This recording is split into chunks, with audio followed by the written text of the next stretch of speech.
அந்த சமீபத்தில் வைகோ வந்து அவங்க கட்சி நிர்வாக குழுவில் பேசுகிறார். 2011 சட்டமன்ற தேர்தல் கூட்டணிக்காக ஓபிஎஸ் உட்பட 3 பேர் வராங்க, வந்து பேசுகிறாங்க. 11 இடமோ 12 இடமோ சொல்கிறாங்க. இவர் வைகோ ஒத்துக்கலை.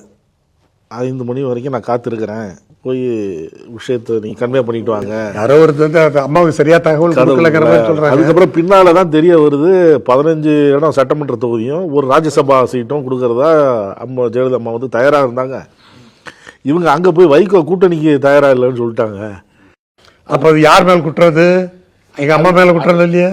இல்லை எங்க அம்மா மேல குற்றம் இல்லையா? எங்க அம்மா மேல குற்றத்தை வைகவும் சுமத்திலையே.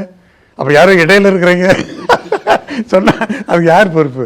அப்பவும் வைகோ வந்து அம்மாவை பத்தி நல்ல ஒரு அபிப்பிராயம் சொல்றாரு. அது என்ன தப்பு இருக்கு? இல்லை, அப்போ 15 இடம் கொடுக்கறது உண்மைதான் இருந்தது. இல்லை, காத்துக்கிட்டு இருந்தது உண்மை.